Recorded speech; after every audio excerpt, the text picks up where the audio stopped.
마가복음 14장 12절로 21절 한 절씩 교독하겠습니다.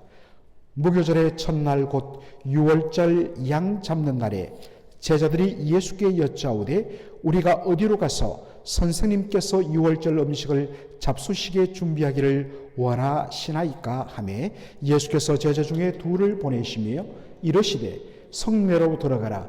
그리하면 물 한 동이를 가지고 가는 사람을 만나리니 그를 따라서 어디든지 그가 들어가는 그 집주인에게 이르되 선생님의 말씀이 내가 내 제자들과 함께 6월절 음식을 먹을 나의 객실이 어디 있느냐 하시더라 하라. 그리하면 자리를 펴고 준비한 큰 다락방을 보이리니 거기서 우리를 위하여 준비하라 하시니 제자들이 나가 성내로 들어가서 예수께서 하시던 말씀대로 만나 6월절 음식을 준비하니라. 저물매 그 12를 데리시고 가서 다 앉아 먹을 때에 예수께서 이르시되 내가 진실로 너희에게 이르노니 너희 중에 한 사람 곧 나와 함께 먹는 자가 나를 팔리라 하신대 그들이 근심하며 하나씩 나는 아니지요 하고 말하기 시작하니 그들에게 이르시되 12 중의 하나 곧 나와 함께 그릇에 손을 넣는 자니라. 인자는 자기에 대하여 기록된 대로 가거니와 인자를 파는 그 사람에게는 화가 있으리로다. 그 사람은 차라리 나지 아니하였더라면 자기에게 좋을 뻔하였느니라 하시니라. 하나님의 말씀입니다. 오늘 저는 마가복음 14장 12절로 21절을 본문으로 주님의 안타까움이란 제목으로 말씀을 전하고자 합니다. 오늘 본문은 예수님의 그 마지막 밤 제자들과 함께 십자가에 잡히시기 전, 못 박히기 전 마지막 날 밤을 소개하고 있습니다. 14장 21절에 마가는 이렇게 소개합니다. 무교절의 첫날 곧 6월절 양 잡는 날에 라고 되어 있습니다. 무교절 첫날 곧 6월절 양 잡는 날, 바로 예수님이 제자들과 함께 라스트 서퍼, 최후의 만찬을 가졌던 날이 그렇다는 것입니다. 여러분 잘 아듯이 이스라엘의 3대 절기가 무엇입니까? 무교절과 그리고 뭐죠? 77절 혹은 맥주절 오순절이라도 불리고 그리고 마지막 절기가 초막절이라고 불립니다. 그 중에 제일 먼저 시작되는 절기가 무교절인데 이게 없을무자에 바로 발효 효자도 되고 교자로도 발음되는 바로 무교절입니다.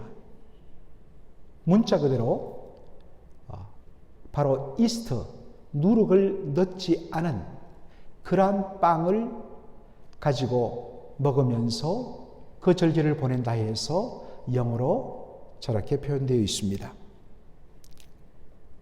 여러분, 이 무교절에는 7일 동안 집안의 모든 누룩들을 다 제거하도록 되어 있습니다. 그리고 빵에도 누룩을 넣어야지 사실은 부풀어 오르고 맛있지 않습니까? 그런데 누룩을 넣지 않고 그냥 반죽하여서 구웠다 해서 이것을 무교병이라, 떡병자를 써서 무교병이라 그렇게 말을 합니다. 자, 이 무교절 그리고 무교병, 발효되지 않은 누룩 넣지 않은 떡을 먹은 그 연원이 출애굽기 12장부터 나옵니다. 그것은 출애굽의 엑소더스의 너무나 급박한 상황 때문에 나온 이름이요 절기였습니다. 1월 14일 밤, 유대 달력으로 1월 14일 밤, 요즘으로 말하면 3월 중순에서 3월 말, 그때가 될 것입니다.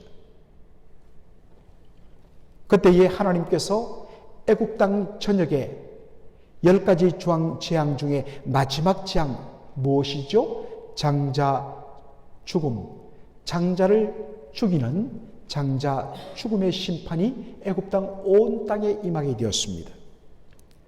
사람이나 사람 중에서도 종이나 그리고 바로 왕의 아들이나 할 것 없이 그리고 모든 짐승들, 처음 난 것들, firstborn, 장자들은 다 죽임을 당하는 심판이 임하게 되어 있었습니다. 이것은 이스라엘 백성들이 사는 고생 땅도 예외가 아니었습니다. 다만 하나님께서 고생 땅에 사는 이스라엘 백성들에게는 피할 길을 허락해 주시는데 그것이 무엇입니까? 바로 1월 14일 저녁이 되면 1년 된 험없는 어린 양을 잡아서 그 피를 집 입구, 바로 좌우설주와 임방, 그러니까 집 입구 문을 삥 둘러가면서 그 피를 바르라는 것입니다.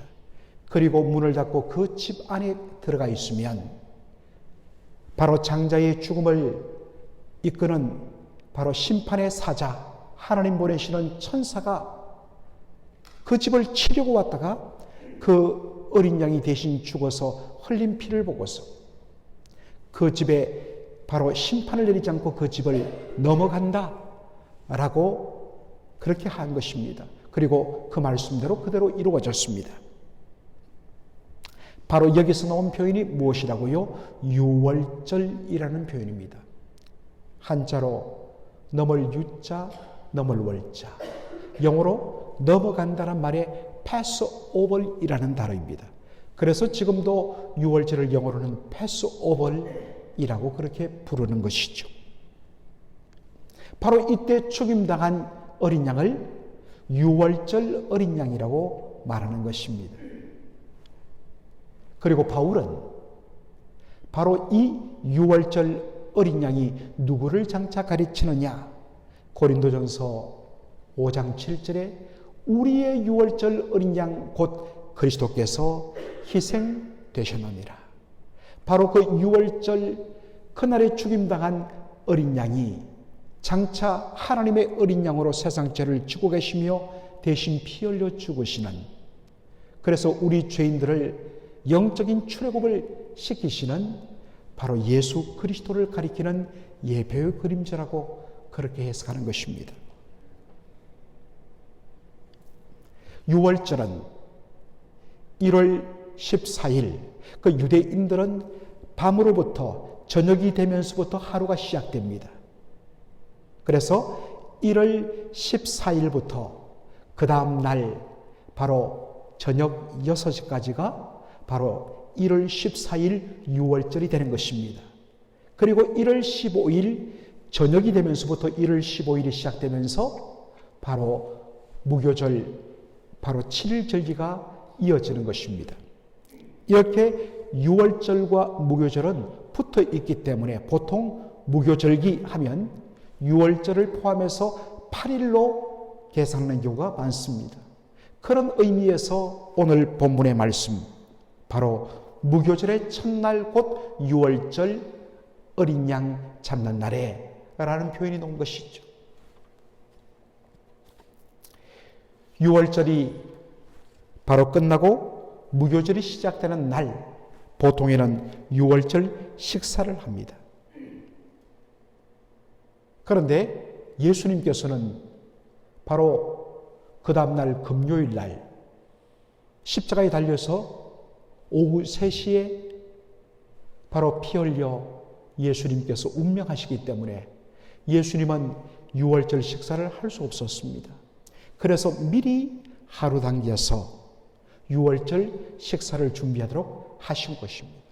그리고 이 식사를 통하여서 다시 한 번 더 예수님의 죽음이 무엇을 뜻하는가를 마지막 식사를 통해서 바로 빵을 떼어서 주시면서, 그리고 포도주잔을 제자들에게 건너면서 이것은 너희를 위한 나의 몸이라, 이것은 많은 사람들의 죄사함을 위하여 흘리는 바 나의 피, 언약의 피라, 바로 성찬을 제정한 것입니다.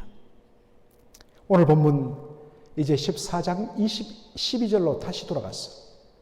무교절의 첫날 곧 유월절 양 잡는 날에 제자들이 예수께 여짜오되 우리가 어디로 가서 선생님께서 유월절 음식을 잡수시게 준비하기를 원하시나이까? 라고 질문을 합니다. 그러자 예수님께서 제자 두 사람을 성내로 예루살렘 성 안으로 보내십니다. 그러면서 이렇게 말씀하십니다.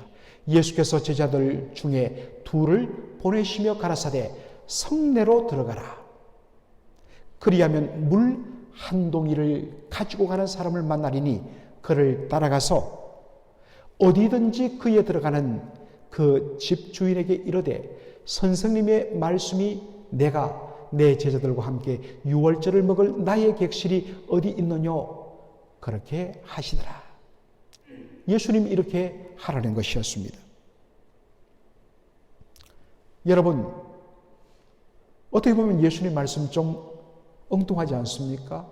그 예루살렘 성내에 수많은 사람들이 우물에 가서 물을 길러서 집으로 가져갑니다. 수많은 사람들이 있는데 그 중에 예수님이 지정한 그 사람을 어떻게 확인할 수가 있느냐? 우리 성경에는 그렇게 보입니다. 그런데 여러분 잘 보시면 마가복음 14장 13절 누구를 보라고 이야기합니까? 물 한 동이를 가지고 가는 사람을 만나리니 그를 따라가라 라고 되어 있습니다. 영어로 보면 우리 한글에는 사람이면 남자도 되고 여자도 됩니다. 그런데 영어 성경은 이 성별이 딱 구별돼요. 여러분 물 한 동이를 지고 가는 사람 남자입니까? 여자입니까? 예, 남자입니다. 그죠? 뭐 이게 뭐 그리 중요하냐 하겠지만은 당시에 물을 바로 동이에 쥐고 항아리에 찌고 우리 한국에도 옛날 어머니들이 바로 그렇게 물을 머리에 띄고 딱 손 놓고 그렇게 가시는 분들도 많습니다. 얼마나 밸런스가 여자분들 좋은지 남자들 그랬다면 다 깨트리고 말이죠. 그런데 이스라엘도 마찬가지 유대인들도 물 한 동이를 우물에서 떠서 머리에 이고 가는 사람들은 누구냐? 여자들이 그렇게 합니다. 그러면 물동원은 이런 여자만 하느냐? 그렇지 않습니다. 남자도 합니다. 그런데 남자들은 어떻게 하느냐? 남자들은 바로 가죽 부대에다가 물을 가득 채운 후에 아구를 묶고 그리고 어깨에 짊어지고 남자들은 물을 옮깁니다. 그런데 잘 보시면 보통은 여자분들이 물동이를 이고 가는데 여기 보면 특이하게도 누가 물동이를 이고 간다고요? 남자가. 그러니까 다들 여인들이 아줌마들이 머리에 물을 이고 물동이를 쥐고 가는데 보니까 왜 남자 하나가 특이하게도 물동이를 이고 간단 말이죠. 단박에 알아보는 거죠. 그 사람 따라가라는 것입니다. 자, 여러분 이렇게 말씀 보니까 확 느낌이 오지요? 오면 끄떡여 주십시오. 네. 그러니까 그 사람 따라가면 그 집주인에게 말하라. 우리 선생님께서 예수님이 유월절 식사를 하고 싶은데 다락방에 자리를 좀 준비해달라. 아까도 말했지만 보통 유월절 식사는 우리로 말하면 금요일 저녁, 이제 막 이스라엘 시간 계속만 보면 15일이 시작되는 그 밤에 하게 돼 있는데 예수님이 미리 앞당겨 부탁을 한 것입니다.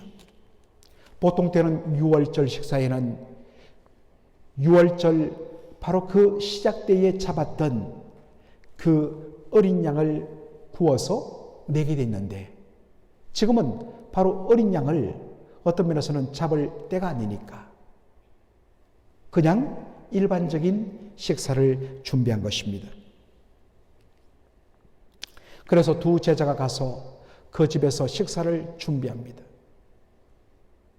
그리고 나서 예수님께서 때가 되매 제자들을 데리고 그 집에 오셔서 그 다락방에서 함께 마지막 만찬을 잡수신 것입니다.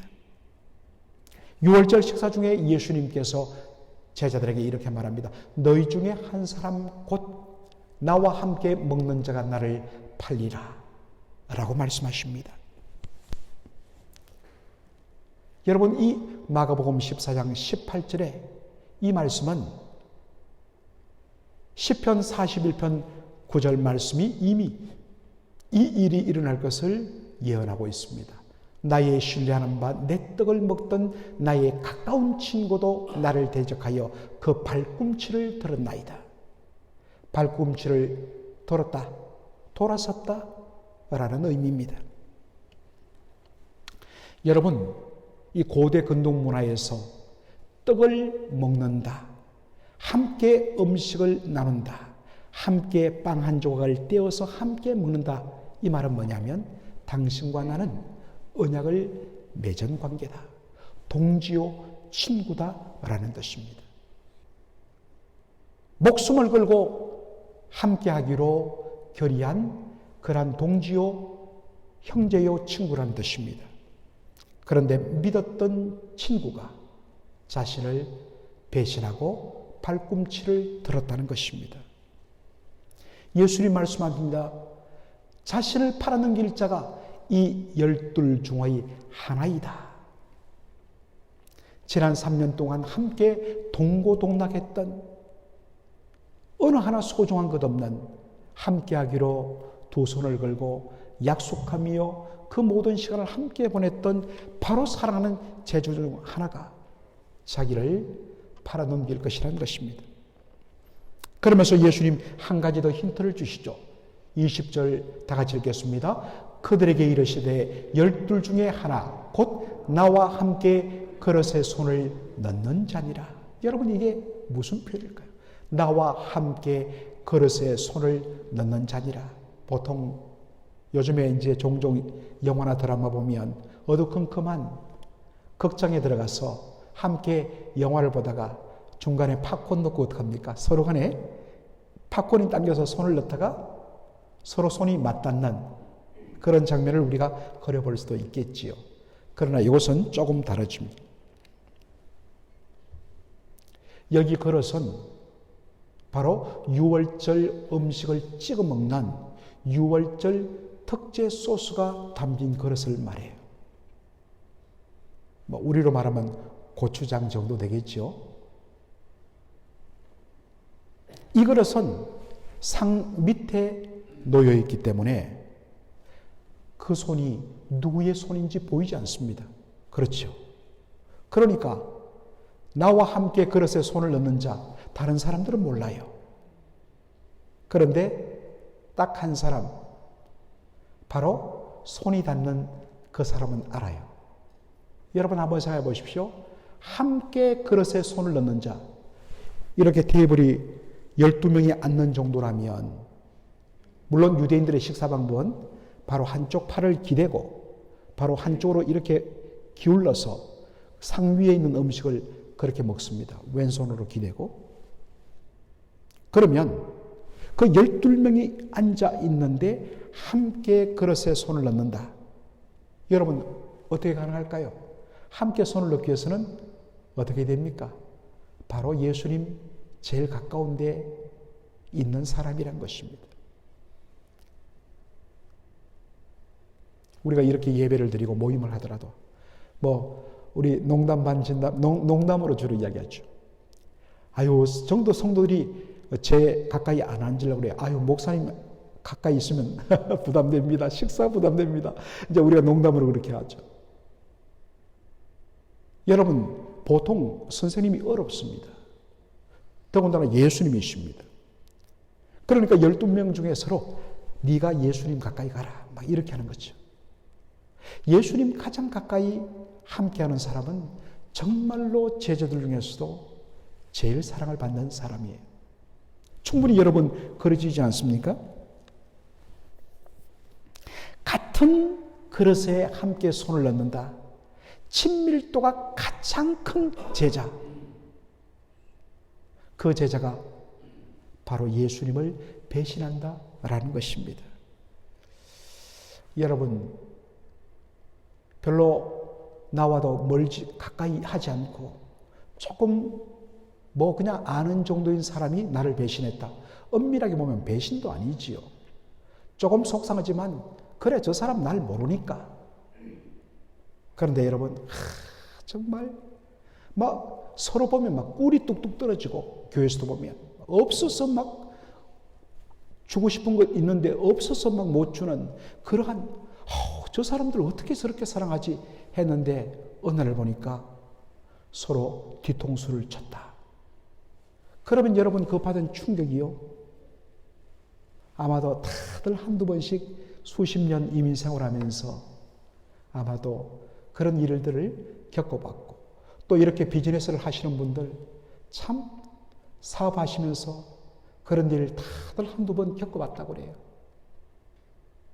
그럴 때 정말 믿었던 내 형제처럼 생각했던 사람이 나를 배신하고 생각했을 때 그 배신감은 이루 말할 수가 없을 것입니다. 예수님의 뼈아픈 심정이 잘 나옵니다. 21절 우리 다 함께 읽도록 하겠습니다. 인자는 자기에 대하여 기록된 대로 가거니와 인자를 파는 그 사람에게는 화가 있으리로다. 그 사람은 차라리 나지 아니하였더라면 자기에게 좋을 뻔하였느니라 하시니라. 예수님께서는 당신께서 무엇을 위하여 이 땅에 오셨고 하나님에 의해서 보내졌는지를 예수님은 처음부터 아셨습니다. 예수님의 최종적인 목적지는 갈보리 십자가라는 것을 예수님 아셨습니다. 그래서 말합니다. 나는 기록된 대로 간다. 그렇지만 인자를 팔아넘기는 자는 차라리 낫지 아니하였더라면 자기에게 좋을 뻔하였다.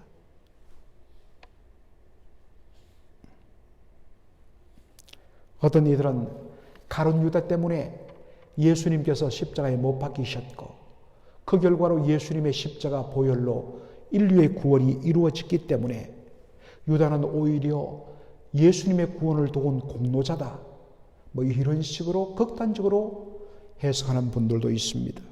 그런데 여러분, 그건 여러분의 생각이고요. 중요한 것은 당사자이신 예수님이 어떻게 해석하는가. 예수님 뭐라고 이야기합니까? 그 사람에게는 화로다. 그 사람에게는 화로다. 차라리 나지 않았으면 좋을 뻔했다. 하나님은 당신의 일을 이루어 가심에 있어서 섭리 가운데 악한 자도 쓰십니다. 그래서 하나님은 하나님의 뜻을 이루십니다. 그러나 그 일을 행한 자는 바로 화를 당하는 것입니다. 사랑하는 성도 여러분, 오늘 이 말씀을 우리가 마무리하면서 주님의 이 마지막 말씀, 저 사람이 차라리 나지 아니었다면 자기에게 좋을 뻔했다라는 이 말씀에 주목하시기 바랍니다. 사랑하는 성도 여러분, 주님 보시기에 여러분의 삶은 어떻게 평가될 것 같습니까? 야, 넌 정말 복되다. 넌 정말 복된 사람이다. 네가 나지 않았다라면, 네가 내 백성이 되지 않았다라면 나 어쩔 뻔했냐? 우리 보통 그렇죠. 여러 가지 어려운 형편 때문에 아이가 많아서 안 넣으려고 그랬는데 또 어찌하다 보니까 덜컥 막내가 생겨서 어떻게 이 아이를 키우나? 정말로 고아원에 맡길까? 라는 생각도 옛날에 했다고 그러는데, 그런데 나중에 말합니다. 야, 네가 안 태어났다면 우리 어쩔 뻔했냐? 그런 이야기 종종 하지. 여러분,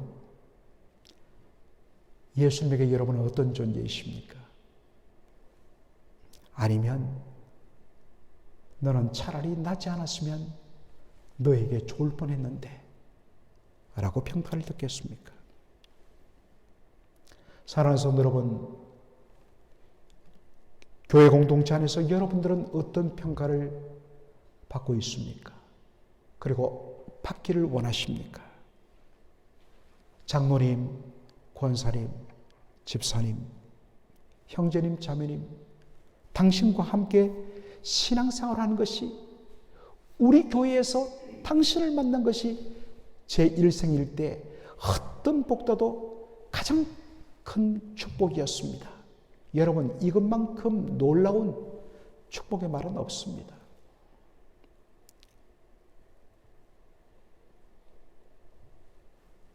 아니면 정말 만나지 말았어야 되는데 어떻게 또 여기서 너를 만나냐? 여러분은 어떠한 평가를 듣고 계십니까?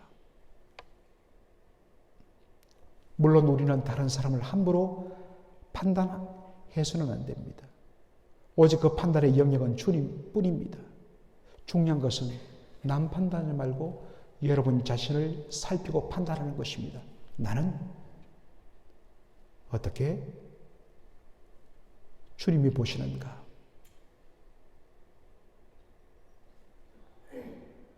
과연 정직하게 나는 과연 정말로 가치 있고 정말 사람을 살리는 그 일에 쓰임받는 복된 인생인가? 여러분 살펴보시기 바랍니다. 그래서 말씀을 듣는 것이고 이 말씀을 가지고 이 한 구를 가지고 오늘 하루 종일 나는 주님 앞에 어떤 평가를 받고 있을까? 나는 우리 공동체 식구들 안에서 어떠한 존재로 지금 여겨지고 있을까? 곰곰하게 생각하는 가운데 그 가운데 나의 부족함과 허물이 있다면 주님 앞에 내어놓고 주님 도와주세요. 복된 인생 되게 해주세요. 섬기는 인생 되게 해주세요. 그것을 가지고 오늘 하루 여러분 실험할 때 진정 영적 성장이 있고 진정 가치 있는 인생이 되는 것입니다. 그러지 않고 그냥 썩 날려버리고 그냥 그러면 여러분 아무런 의미가 없습니다. 오늘 이 말씀 마지막 이 말씀을 가지고 고민하고 실험하는 저와 여러분 되기를 주의 이름으로 축원합니다. 아멘. 살아계신 우리 아버지 하나님 은혜와 사랑을 감사드립니다. 오늘 이 토요 새벽에 우리 주님께서 제자들과 함께 유월절 만찬 제자들과 함께하는 마지막 만찬을 하시면서 우리 주님의 그 안타까움을 저희들이 발견합니다. 주여 가장 사랑하는 사람으로부터 배신당하고 버림을 당했을 예수님. 그러므로 예수님은 그 극단적인 상황도 겪어보시기 때문에 시험당하고 고통당하는 우리의 억울하고 답답한 심정을 누구보다도 잘 체휼할 줄로 믿습니다. 오늘도 상처가 있는 분들 다가오셔서 우리의 마음을 어루만지며 내가 너의 마음을 안다 라는 주님의 쓰다듬음 앞에서 온전히 그 쓰라린 아픔을 해결하고 벗어나고 극복하는 이 시간 되게 하여 주시옵소서. 우리 주님 보시기에 우리는 어떤 사람으로 평가될 것인가? 복된 인생인가? 차라리 나지 않았으면 좋을 뻔한 인생인가? 주여, 그러한 질문 앞에 우리가 답을 얻었을 때에 낙심하는 것이 아니라 주님 앞에 몸부림치며 복된 인생으로 그렇게 쓰임받도록 정말로 주님 앞에 엎드리는 저희들 되게 하여 주시옵소서. 예수님의 이름으로 기도하옵나이다. 아멘.